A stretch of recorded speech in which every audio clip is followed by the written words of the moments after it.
एक महिला के मुंह से अचानक एक अजीब जीव निकल आया। हालांकि उसके पास पंख नहीं थे, फिर भी वह हवा में तैरता हुआ घूम रहा था। और भी डरावनी बात यह थी कि उसके मुंह में आरी जैसे दांतों की पंक्तियां थीं। जैसे ही एमिलीजा डर के मारे स्तब्ध हुई, वह छोटा जीव अचानक भयंकर रूप से फुफकारा और उसके नुकीले दांत सीधे एमिली के पेट में घुस गए। वह दर्द ऐसा था मानो बिजली पूरे शरीर में दौड़ गई हो।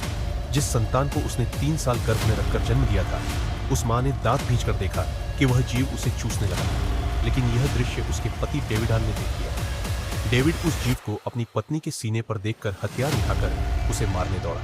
लेकिन मां की ममता में डूबी एमिली ने अपनी जान की परवाह किए बिना उसे रोक लिया। पर वह नहीं जानती थी कि उसका यह दया भाव पूरे विश्व में तबाही ला सकता है। अगली सुबह सूरज उगने से पहले वही छोटा जीव अब विशाल और प्यारा बनकर हजारों मीटर लंबा एक विशाल अजगर लेकर एक 10 मीटर चौड़े फाटक को तोड़ता हुआ बाहर निकला। एमिली इतनी डर गई कि उसका डायपर भी तुरंत भीग गया। सौभाग्य से उस जीव ने उसे न मारा। शायद उसने उसे भोजन देने की कृपा को याद रखा। वह सीधा आसमान में उड़ गया और अंतर्ध्यान हो गया। उसी समय एक और व्यक्ति, जेसन, यह देखकर भयभीत हो गया कि उसके सामने का पेड़ अजीब तरह से अपने शरीर को मरोड़ रहा है। वह इतनी तेजी से सिकुड़ रहा था कि मानो प्रकाश से भी तेज गति हो।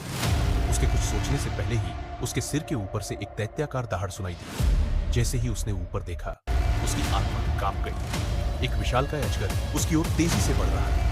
पिता माइकल ने बेटे को एक तरफ धकेल दिया और उस पुराने वृक्ष को आग लगाने की कोशिश की ताकि वह दैत्य भाग जाए। लेकिन आग उस पर कोई असर नहीं कर रही थी, जैसे वह सिर्फ बुदबुदी कर रही थी। अजगर ने अपना विशाल मुंह खोला और पूरे वृक्ष को निगल गया। और इसके बाद उस दैत्य ने एक नई दहशतनाक तबाही की शुरुआत कर दी।